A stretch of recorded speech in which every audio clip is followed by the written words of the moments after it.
당신이 나무를 더 사랑하는 까닭 신영보 시작해 봅시다. 소강리 소나무 숲에서의 체험을 바탕으로 실제 경험을 바탕으로 주제와 관련되네요. 무한 경쟁의 논리와 무차별적 소비만 추구하는 현대인의 삶에 대한 성찰. 너무 경쟁만 하는 거 아닙니까? 너무 소비만 하는 거 아닙니까? 현대인 여러분들 그거 좀 반성 좀 하시죠 라고. 필자는 독자에게 보내는 이 말이 시험 포인트 중에 하나죠. 편집글 형식을 취하여 이러한 내용을 전달하며 독자와 소통하는 글쓰기를 보여주고 있습니다. 이 글을 통해 쓰기가 의미를 구성하여 독자와 소통하는 상호작용임을 이해할 수가 있습니다. 체험을 바탕으로 자신의 깨달음을 썼다. 수필이란 얘기겠구나.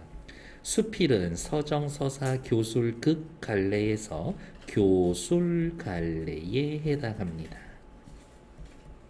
라고 확인해 놓으시면 되겠네요. 어쨌든 우리 이제 학교 처음 들어가서 모든 처음 나오는 것들은 글의 종류, 글의 갈래상, 특징 꼭 확인하셔야 해요. 밑으로 내려갈게요. 현대 수필이고 서간체 수필, 서간체 수필이라는 말은 편지 형식이라는 뜻이고요. 기행수필은 여행하면서 쓴 거예요. 그러니까 기행문은 세 가지가 있어야지 기행문인데 돌아다니는 코스, 여정, 뭔가 보고 들어야 되죠? 견문. 여기까지만 하면은 그냥 여행 팜플릿밖에 안 되지. 거기에 대해서 뭐가 있어야 돼? 감상이 있어야 합니다. 여정, 견문, 감상.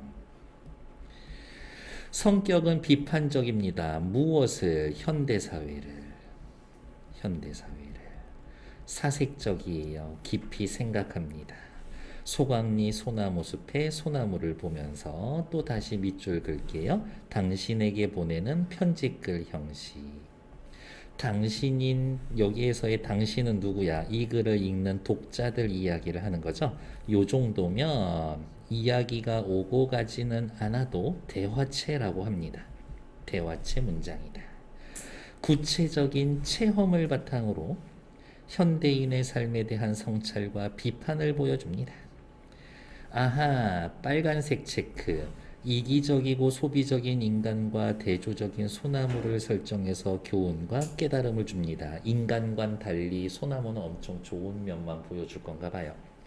자연에서 얻은 깨달음을 인간의 문제로 확장을 합니다. 자연에서 얻은 깨달음을 인간의 문제로 확장합니다. 주제는 언제나 중요하죠. 무차별적 소비와 무한 경쟁의 논리가 지배하는 현대사회에 대한 비판, 소나무처럼 살아가는 삶의 자세의 필요성에 대해서 이야기해 줍니다. 거기 뒤에 프린트 있죠? 어서 오세요. 다음 짜임 잠깐 은요 글의 줄거리죠. 엄한 스승 같은 소강리 소나무 숲에서의 경험. 스승 같대요. 일단 직유법 쓰여져 있고 사람 취급하고 있는 거니까 의인법도 쓰여져 있네. 숲에서의 경험과 깨달음을 담아 당신에게 엽서를 띄웁니다. 당신은 이 글의 독자고요. 편지 형식이구나. 편지 형식. 중간 부분에 이기적으로 무차별적 소비를 하는 인간 세계에 대한 성찰, 마음에 안 드는 거, 이기적인 무차별 소비, 마음에 안 들어. 무한 경쟁의 비정한 논리, 마음에 안 들어. 끝. 솔방울 한 개를 주워들고 산을 내려오면서 다시 마음에 안 들어. 문명의 폭력성에 대한 삶의 자세. 밑에 이 수필은 당신에게 보내는 편지글 형식으로 이루어져 있습니다. 소강리, 금강송, 굴락지 모여있는 데를 방문한 필자는 솔숲에 우람하면서 장엄한 자태를 보며 자연을 폭력적으로 소비하는 인간중심적 세계관 반성. 왜 네가 뭐가 잘났다고 자연을 수단으로 쓰는 거야? 소비의 주체인 인간이 소비의 대상으로 전락한 현실. 사람 목숨도 돈으로 사는 이런 세상인 거잖아요. 필자는 무한 경쟁의 논리에 지배되고 무차별적인 소비만 추구하는 현대인의 삶을 비판하는 동시에 그 대안을 제시하고 있습니다. 돌아가신 지 얼마 안 됐고요. 수필가로서 유명해요. 그리고 올해 수능 특강에 이 아저씨 글이 쓰여져 있다라는 거 확인. 글의 종류 이제 따지러 갑시다. 글의 종류는 수필이고요. 형식이 없어 인생이나 자연 또는 일상생활에서의 느낌이나 체험, 산문 형식의 글. 산문 말고 또 뭐 있어요? 운문 있지. 시하고 다릅니다. 사소한 일을 가볍게 쓴 경수필, 무거운 내용을 담고 있는 중수필, 가벼울 경, 무거울 중, 이렇게 해서 수필의 특성은요, 굵은 글자에만 체크할게요. 개성의 문학입니다. 자유로운 형식이에요. 소재의 제한도 없지. 교훈과 성찰을 줍니다. 소재가 다양합니다. 여러분들 수필 써본 적 있어요? 있어요. 일기 써본 적 있지. 일기가 따지면 수필이거든. 편지, 감상문 이런 거 있죠. 전부 다 수필이야. 안녕하세요. 이제 앞으로 나가서 내 반장 선거할 때 얘기해. 안녕하세요. 수필가 이지합니다. 이렇게 얘기해. 비전문적인 문학입니다. 누구나 쓸 수가 있어요. 라는 것들 확인하시면 되겠고. 다음 페이지.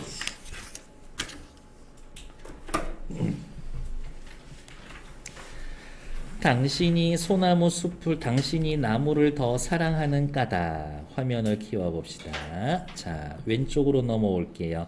오늘은 당신이 가르쳐준 태백산맥 속의 소강리 소나무 숲에서 이 엽서를 띄웁니다. 엽서를 띄워요. 당신에게 엽서를 써서 보내는 형식, 편지 형식. 태백산맥 속의 소강리 소나무 숲, 요게 이 수필의 공간적 배경이 되지. 그리고 이 공간적 배경에서 성찰을 하게 되는 공간이죠. 그래서 성찰의 공간이다. 아침 햇살이 빛나는 소나무 숲에 들어서니 당신이 사람보다 더 나무를 사랑하는 까닭을 알게 되었습니다. 나무는 너무너무 사랑스러워요. 이렇게 200년, 300년, 덜어는 500년, 풍상, 바람과 서리, 시련이라고 합시다.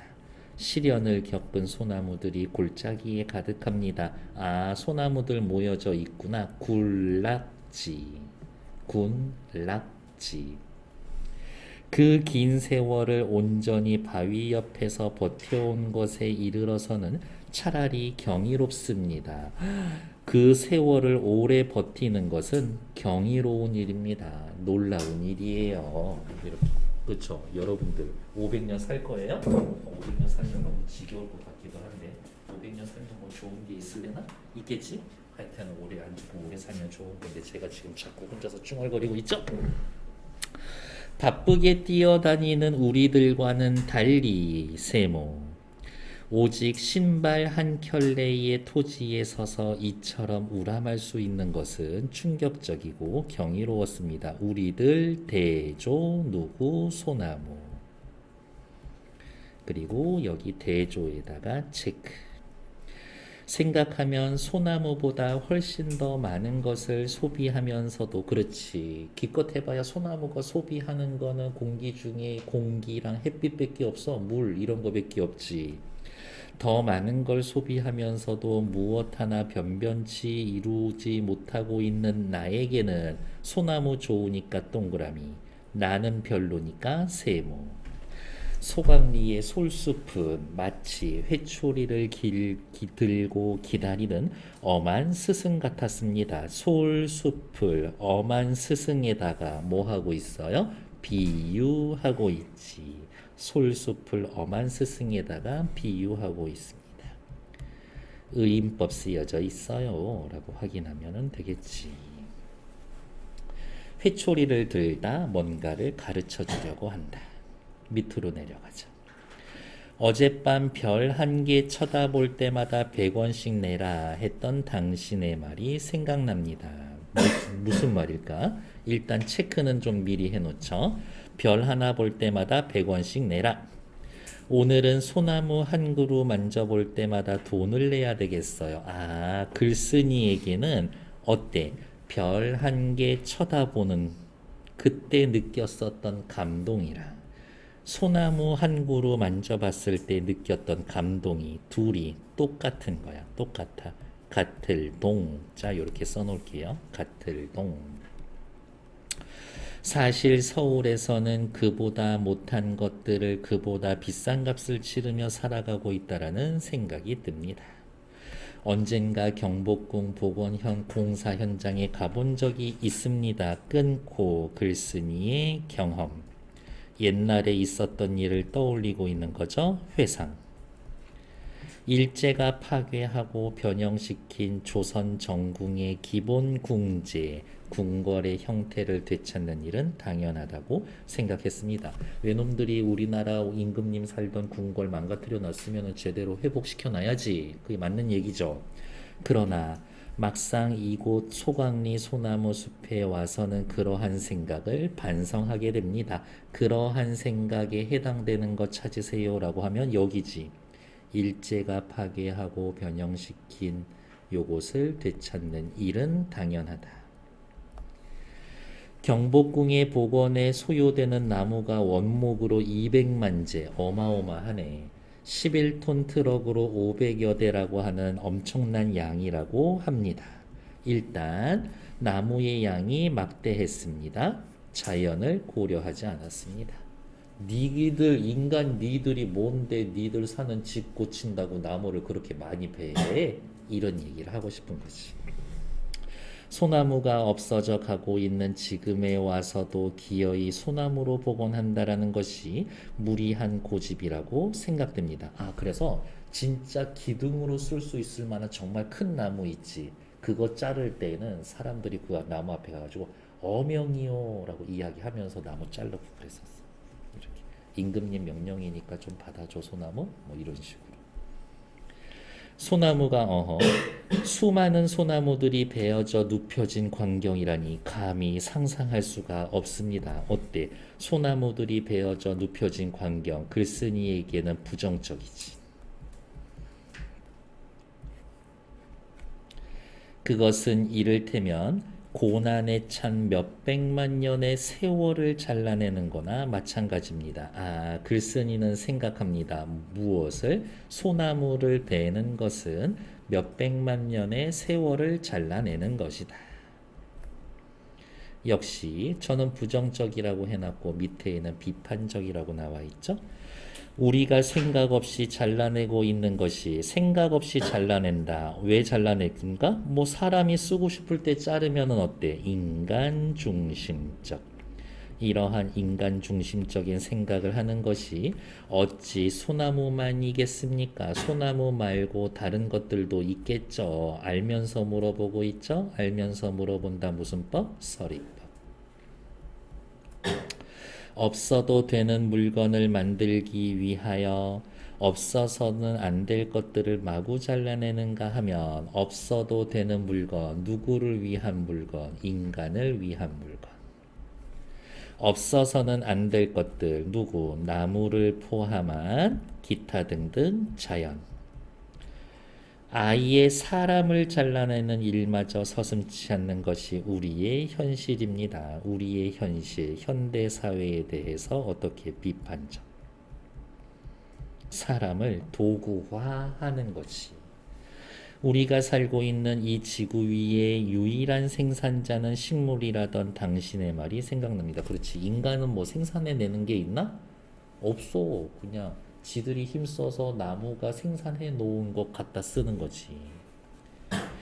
동물은 완벽한 소비자입니다. 그러면 식물, 동물 둘이 서로 하나는 생산자, 하나는 소비자 둘이 서로 이렇게 반대됩니다. 그리고 밑에다 쓰면 되겠네요. 대조.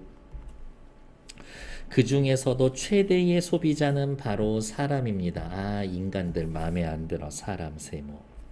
사람들의 생산이란 고작 식물이 만들어 놓은 것이나 땅속에 묻힌 것을 파내서 소비하는 것에 지나지 않습니다. 글쓴이는 생각하죠. 사람들의 생산은 소비하는 것이다. 사람들의 생산은 소비하는 것이다. 쌀로 밥을 짓는 일을 두고 밥의 생산이라고 할 수 없는 것과 마찬가지입니다. 인간은 생산의 주체가 아니라 소비의 주체며, 그럼 인간은 세모치고 있으니까 소비의 주체 세모. 급기야는 소비의 객체로 전락되고 있습니다. 소비의 객체라는 말은 무슨 말이에요? 소비하는 존재가 아니라 소비되는 존재. 소비되는 존재. 자연을 오로지 생산 요소로 규정하는 경제학적 폭력성이 이 소강리에서만큼 분명히 부각되는 곳은 없을 것 같습니다. 글쓴이는 어디에서 소강리에서 경제학적 폭력성을 느낌. 소강리에서 경제학적 폭력성을 생각함. 이 정도 되겠죠. 됐을까요? 자, 옆에 정리된 거 볼게요. 학습 포인트 위에 회초리, 솔숲이 회초리를 든 엄한 스승 같았다 라는 것들, 회초리, 저 나무들을 보면서 자신을 반성하게 만들었다. 됐고, 필자가 현대인의 생활을 어떻게 생각합니까? 현대인의 생활 세모였죠? 생산의 주체가 아니라 소비의 주체로 소비만 한다. 소비의 객체로 전락했다 라고 비판하고 있음. 아까 풍상, 바람과 서리, 고생, 어려움이라고, 시련이라고 저는 써드렸었고요. 그 정도 확인해 놓으면 되겠지. 다음 페이지. 당신에게 보내는 편지글 형식 몇 군데다가 체크만 하시면 되겠죠. 자, 첫 번째. 오늘 당신이 가르쳐준 태백산맥 속의 소강리 소나무 숲에서 이 편지를 띄웁니다. 편지글 형식. 쓰기가 독자와 소통하는 상호작용이다. 쓰기는 독자와 소통하는 상호적 작용이다. 쓰기는 독자와 소통하는 상호적 작용이다. 독자와 누가 소통한다? 작가가 소통하는 사회적 상호 양식이다. 소강리 나무들과 우리들의 대조. 그래서 소강리 나무들, 자연에 해당되는 건 동그라미였고 인간에 해당되는 거는 세모였었죠. 그리고 우리들에 대해서 엄청 비판적이었지. 소나무보다 훨씬 더 많은 것을 소비하면서 무엇 하나 변변히 이루어내지 못한 자신을 반성합니다. 글쓴이는 비판하고 있어요. 비판의식 1 동그라미 해놓은 거 보니까 2도 있나 본데, 경복궁 복원에 엄청난 양의 소나무를 소비합니다. 무리한 소비 행태 비판. 밑에 거, 자연을 이기적으로 소비하는 인간의 폭력성, 경제학의 폭력성을 비판합니다. 밑에 1번 보러 갈게요. 이 글은 당신에게 무엇을 보냅니까? 엽서를 보냅니다. 행운의 편지 아닌 게 어디야? 요즘은 그게 문자로 돌던데? 한 2, 3년 됐는데 딸내미가 나한테 그 문자 보낸 거야. 이 문자는 뭐 어쩌고 저쩌고 뭐 해가지고 뭐 재수가 없을 것이며 막 그래서 야, 너 아빠한테 너무하는 거 아니냐? 그랬더니 이거 7명한테 보내지 않으면 내가 불행해진대. 막 그러면서 나랑 지네 엄마랑 이모랑 막 이렇게 보내고 있던데. 회초리를 들고 기다리는 엄한 스승은 원관념은 소강리 솔숲의 소나무입니다. 맞죠? 소강리 소나무 숲에서의 체험을 바탕으로 현대인 삶에 대해서 비판적이지. 다음 페이지. 문제풀 시간은 이따가 또 따로 드릴 거예요. 산판 일을 하는 사람들은 산판 일, 옆에 단어 뜻 뭐라고 나와 있어요? 나무를 찍어내는 일, 나무꾼이네 나무꾼. 나무꾼들은 큰 나무를 베어 그루터기에 올라서지 않는 것이 불분율이라고 되어 있다라고 합니다. 나무를 베고서 이렇게 있으면 사람이 이 위로 올라가지 않는데, 이렇게. 잘린 부분에서 올라오는 나무의 노기, 분노의 기운이 사람을 해치기 때문입니다. 도끼에 찍혀서 잘리는 것도 억울해 죽겠는데 이게 내 몸뚱아리에 밟아 쓰고 있어. 나무도 열받을 수 있겠지. 어찌 노하는 것이 소나무뿐이겠습니까? 물음표 동그라미 서리법. 어찌 노하는 거 앞에다가 말 하나가 빠졌네요. 어찌 인간에게 노하는 것이 소나무뿐이겠습니까? 산천의 아우성이 들리는 듯합니다. 산천, 세상에 있는 자연, 자연의 아우성, 아우성. 크게 소리 지르는 건데 자연의 분노라고 합시다. 자연의 분노가 들리는 듯합니다. 당신의 말처럼 소나무는 우리의 삶과 가장 가까운 자리에서 우리와 함께 풍상, 바람과 서리, 시련, 고난, 괴로움을 겪어온 혈육 같은 나무입니다. 소나무는 우리의 혈육이에요. 우리의 가족입니다. 라고 이야기를 하고 있는 거네. 사람이 태어나면 금줄을 솔가지에 꽂아 부정을 물리고 사람이 죽으면 소나무 관 속에 누워 솔밭에 물리는 것이 우리의 일생이라고 했습니다. 우리의 일생은 어떻게 시작부터 끝까지 소나무와 함께라는 뜻이지. 그래서 옛날 우리 조상님들은 아들 낳으면 소나무 심고 딸 낳으면 오동나무 심고 그랬었어요. 소나무를 심어서 죽을 때 관 만들어 가고 오동나무는 딸 시집 갈 때 그 오동나무 베서 이제 가구 같은 거 하나 만들어서 시집 보내고 그랬었거든. 이렇게. 그걸 이제 내나무라고 하지. 이렇게. 저는 우리 딸 태어났을 때 나무 사다가 아파트에다 하나 심어 놓은 거 있거든요. 4월 달에 태어나서 4월의 나무가 벚나무더라고. 그래서 나무 파는 데 가서 벚나무 사다가 심어 놨어. 그래서 우리 동에서 이렇게 내리면은 보여. 이렇게. 근데 대낮에 파가지고 대낮에 잠깐만 해 비치고 나머지는 해 안 비쳐. 그래도 어쨌든 살아는 있어. 이렇게. 그리고 그 무덤 속에 한을 달래주는 것은 바로 은은한 솔나무입니다. 어머, 우리의 일생뿐만이 아니라 무덤 속, 우리의 죽음 이후에도 소나무는 함께합니다. 솔바람뿐만이 아니라 솔빛, 솔향 등 어느 것 하나 우리의 정서에 깊숙이 들어와 있지 않은 것이 없습니다. 솔빛, 솔바람, 촉감, 솔빛, 시각, 솔나무 향, 후가 우리의 정서 깊숙이 들어와 있지 않은 것이 없습니다. 소나무는 고절, 높은 절개의 상징으로 우리의 정신을 지탱하는 기둥이 되고 있습니다. 소나무의 가치, 정신적 가치. 금강송은 어때요? 약간 붉은 빛을 띠면서 진짜 굵고 크고 높이 똑바로 자라는 소나무들이에요.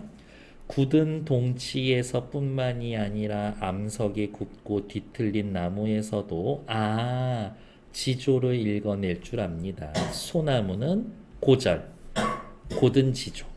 소나무는 고절, 고든 지조. 이렇게 볼게요. 계속. 오늘날의 상품 미학과는 전혀 다른 미학을 우리는 일찍부터 갖고 놓고 있었습니다. 글쓴이는 오늘날의 상품 미학 마음에 들어 안 들어? 안 들어. 현대 사회의 소비 문화야. 밑에다가 쓸게요. 현대 사회의 소비 문화.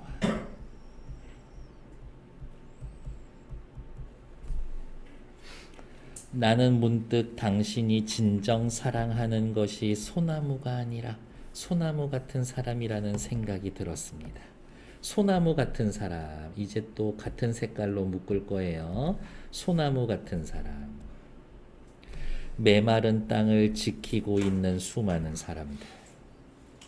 문득 지금 서울 거리에 자동차에 앉아 있을 당신을 생각했습니다. 외딴 섬에 갇혀 목말라 하는 남산의 소나무를 생각했습니다. 글쓴이는 소나무라고 무조건 다 좋아하는 건 아니었었어. 남산의 소나무가 이제는 더 이상 살아남기를 포기하고 자손들이나 기르겠다라는 체념으로 무수한 솔방울을 달고 있다는 당신의 이야기는 남산의 소나무는 작은 따옴표로 묶을게요. 이제 더 이상 살아남기를 포기하고 자손들이나 기르겠다는 체념으로 무수한 솔방울을 달고 있어 라고 당신이 했었던 말을 인용하는 형식인 거지. 당신의 이야기는 우리를 슬프게 합니다. 아, 너무 슬퍼. 생존의 이유 자체가 번식밖에 안 남아있대. 얼마나 슬퍼. 더구나 솔방울들이 싹을 키울 땅마저 황폐해버렸다라는 사실. 황폐해버렸어요. 누구 때문에? 인간 때문에. 우리를 더욱 암담하게 합니다. 그런데 그보다 더 무서운 것은 아카시아, 화렵수, 잎이 넓은 나무의 침습, 침범, 습격, 침입하여 습격하는 것이니 놀라지 않을 수가 없습니다. 아카시아 화렵수는 누구를, 소나무를 옛다 하면서 공격하고 있죠. 공격해. 그래서 소나무가 있을 자리가 없어. 척박한 땅을 겨우겨우 갖고 놓으면 이내 다른 경쟁 수, 여기에서의 수는 나무 숫자예요. 쳐들어와 소나무를 몰아내고 만다라는 겁니다. 아, 무한 경쟁의 비정한 논리가 뻗쳐오지 않는 곳이 없습니다. 어머, 무한 경쟁, 인간만 무한 경쟁하는 줄 알았었는데 체크. 인간과 소나무 모두 무한 경쟁 논리에 지배되고 있는 현실. 그게 문제다. 왜 세상의 모든 존재들은 서로 경쟁만 하려고 하고 있는가? 그게 문제다. 나는 마치 꾸중을 듣고 나오는 아이처럼 산을 나왔습니다. 나에게 꾸중을 한 사람들 누구예요? 소나무 술숲이 나를 꾸중했지. 집 나오는 아이처럼 산을 나왔습니다. 집 나오는 아이는 누구? 글쓰니 나. 솔방울 한 개를 주워 들고 내려오면서 생각했습니다. 솔방울 동그라미. 거인에게 잡아먹힌 소년이 솔방울을 손에 쥐고 있었기 때문에 다시 소생했다라는 신화를 생각했습니다. 이러다가 나는 다시 태어나면 떡볶이로 태어나는 거 아니야? 요즘 같아서는 닭가슴살로 태어날 것 같은데 열받. 맛없다고. 닭가슴살 샐러드는 되게 오랜만에. 싫어. 삼겹살 먹고 싶다고. 어제 먹었는데. 너 나가. 당신이 나무를 사랑한다면 솔방울도 사랑해야 합니다.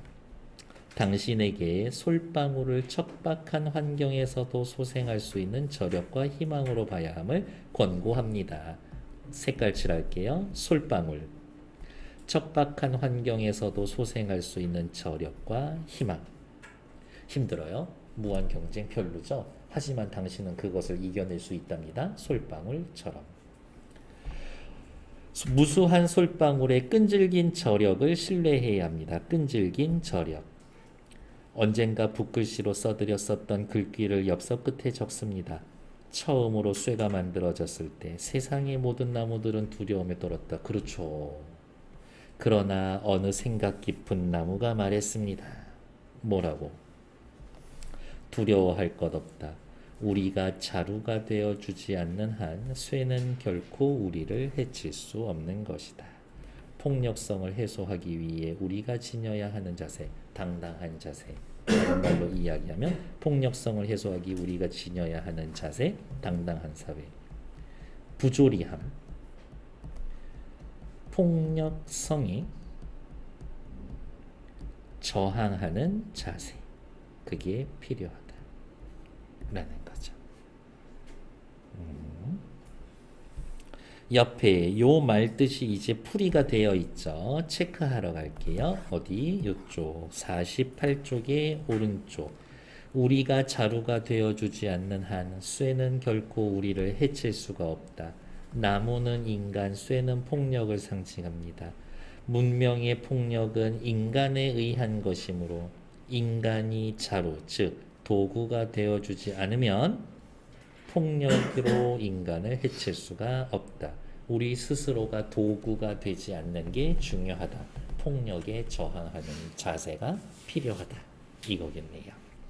옆에 교과서에 있는 날개 문제하고 똑같은 애를 정리해 놓은 게 요거죠. 오늘날의 상품 미학과는 전혀 다른 미학. 글쓴이는 오늘날의 상품 미학 맘에 안 들죠. 소나무를 상품으로만 생각합니다.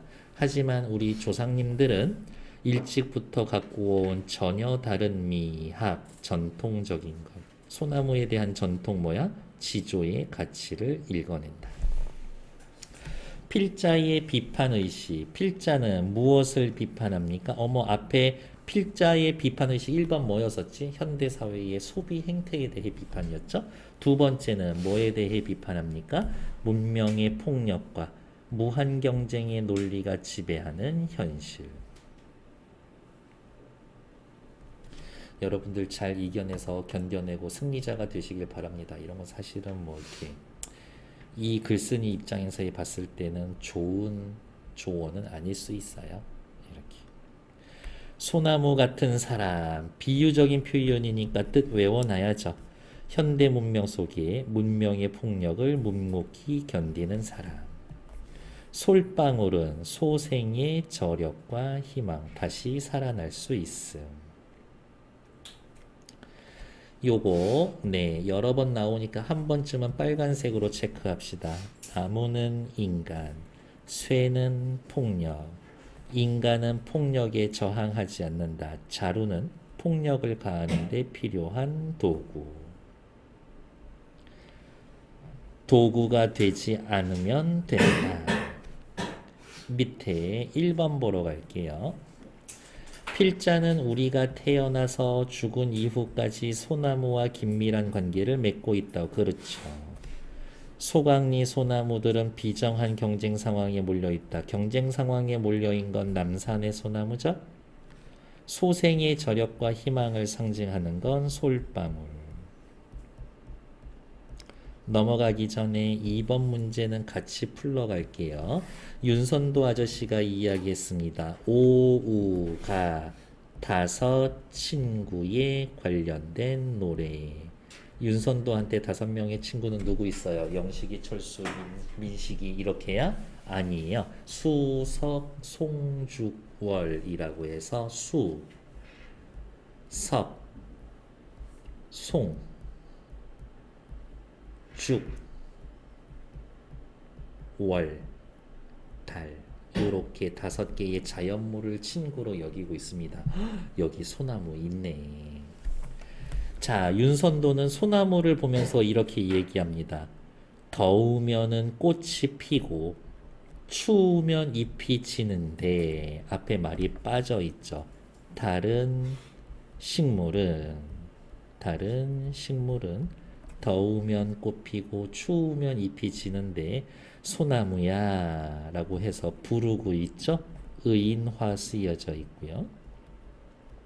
너는 어찌하여 눈서리를 모르느냐. 눈서리라고 하는 너는 어쩜 그렇게 시련 고난을 잘 견뎌. 구천의 땅 속에 불휘 뿌리가 곧은 줄은 곧다.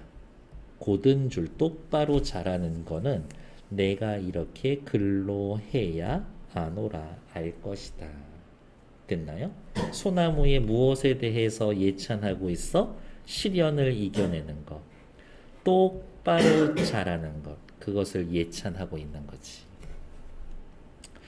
윗글의 필자가 보기의 작품에 대해 할 수 있는 말로 적절한 것. 소나무가 우리 삶에 어떻게 실질적으로 도움을 주는지 실질적 도움 상관없어. 오늘날의 상품 미학과 달리 소나무가 극복해온 고난 속에 눈이지 눈서리 속에 소나무의 지조를 읽어냈다. 2번 정답. 한결같다 아니야. 소나무의 솔바람, 솔빛, 솔향이 우리의 정서에 깊숙이 소나무의 마음이 나에게 들어와 있어. 그런 거 우리 정서에 깊숙이 들어와 있는 거 아니야?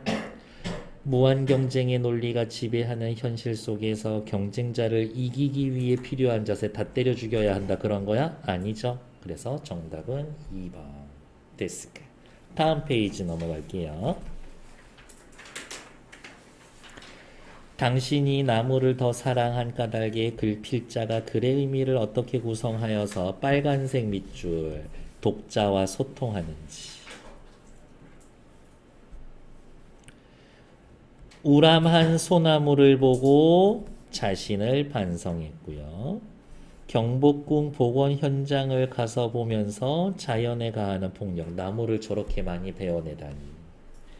산판 일을 하는 사람들의 불분율, 나무도 분노를 나타낼 수가 있구나. 산천이 아우성치는구나. 인간의 폭력적 소비 행태 비판. 거인에게 잡아먹힌 소년의 신화 솔방울 쥐고 있어서 소나무가 되었습니다. 희망을 잃지 말아요. 이야기. 필자가 이 글을 통해 독자에게 말하고자 하는 바가 무엇인지 살펴봅시다. 남산의 소나무 너무 생존 경쟁에 몰려있죠. 솔방울 다시 소생할 수 있는 저력을 의미하고 있는 거지. 그러니까 그거 답만 찾으러 갈게요. 어디가 있을까? 오른쪽에 남산의 소나무가 처해져 있는 상황은 문명에 의해 고립되고 무한 경쟁에 몰려있다. 생존에 위협받고 있다. 솔방울은요. 이것만 있으면 다시 살아날 수 있어. 소생할 수 있는 저력, 힘. 소나무 같은 사람이란 어떤 사람입니까? 이겨내는 사람이죠. 현대 문명 속에서 문명의 폭력을 견디는 사람. 밑에 어디가 있을까? 솔방울도 사랑해야 합니다. 솔방울 체크. 끈질긴 저력 체크. 척박한 사회에서도 솔방울과 같은 희망을 품고 저력을 믿으며 살아가야 합니다. 필자가 다음 배경 지식과 자료를 활용해 봅시다.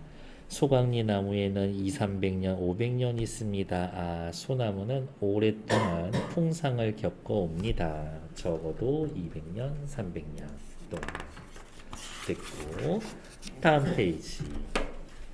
경복궁에 소요되는 나무들은 어마어마합니다. 저렇게까지 많이 베어낼 필요가 있는가? 인간의 폭력성이 심하다. 사람은 태어나면서부터 죽을 때까지 소나무는 인간의 삶과 가까운 곳에서 인간과 함께 풍상을 겪어온 혈육 같은 가족 같은 나무다. 소나무를 쥐고 있으면 소생합니다. 희망을 잃지 마세요. 라고. 밑에 소나무, 소강리 소나무숲 패스. 밑에 저는 의외로 4번 문제가 중요하다고 봅니다. 왜냐 물어보신다면 필자가 독자와 소통하는 사회적 상호작용. 필자와 독자가 소통하는 사회적 상호작용. 쓰는 건 끝이야? 아니야. 쓰기가 의미 있는 이유는 누군가 그 글을 읽기 때문인 거야. 쓰기는 독자를 향해 대화를 시도하는 사회적 행위다. 밑줄. 이렇게 보면 글은 필자와 독자가 만나 대화하는 공간이다. 필자는 글을 대화의 공간으로 만들기 위해 여러 장치를 마련합니다. 필자는 대화하는 자로서 자신의 글의 존재함을 알리고 내가 썼습니다. 내가 썼으니까 이 써놓은 글자에는 내 생각, 내 사고, 내 주제가 담겨 있어. 독자로 하여금 대화에 참여하도록 초대합니다. 자신과 독자가 일정한 관계를 맺어 대화를 나눌 만한 사이라고 이야기를 합니다. 필자가 독자와 관계를 형성하는 하나의 방법은 자신이 독자와 공동의 관심사를 갖고 있는 공동체의 구성원임을 말하는 겁니다. 네 생각 내 생각 똑같아. 이렇게 함으로써 필자는 독자로 하여금 자신의 글에 귀 기울이고 적극적으로 참여할 수 있게 합니다.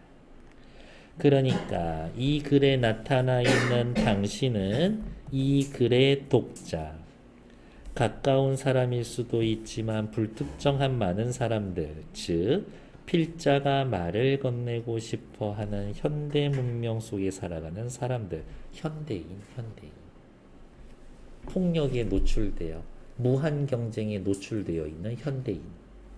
옆 페이지. 필자가 다음과 같이 당신에게 나타내는 여기만 이렇게 체크하시면 되겠네요.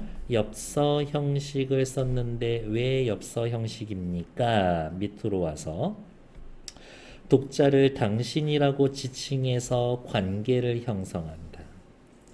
엽서 형식을 통해서 어머 이 사람 진짜 나한테 편지 쓴 것 같아. 필자와 독자의 거리를 좁힌다. 독자가 내용을 쉽게 잘 이해할 수 있도록 합니다. 라고는 되어 있는데 세 번째는 저는 그렇게 뭐 공감하지 않습니다. 편지 형식으로 쓴다고 이해 잘 되는 건 아니지 뭐. 이렇게. 그냥 전 그렇다고요. 어쨌든 글의 종류는 수필, 편지 형식, 서간체, 수필. 필자가 사용한 우리라는 말은 어떤 의미가 있어요? you and me 아니야? you and me? 우리라는 대명사를 통해서 필자가 독자와 공동의 관심사를 갖고 있는 동일 공동체의 구성원, 똑같은 관심이 있는 무리 중에 너도 있고 나도 있고 자신의 생각에 귀 기울이고 동감하도록 유도하고 있습니다. 야, 네 생각도 사실 그렇잖아. 독자와의 공감대를 넓힙니다. 소통을 원활하게 이루어질 수 있도록 해줍니다. 됐죠. 다음 페이지 또 살펴보러 갈게요. 52페이지에 나와 있는 거에서는 크게 딱히 볼 게 없네요. 옆에 나와 있는 확인 문제랑 53페이지 빈칸 채우는 거는 조금 이따가 또 같이 채우도록 할 거예요. 지하양은 54에서 56쪽까지 문제 풀 시간을 이따가 또 따로 드릴 거고, 오케이. 일단 정지.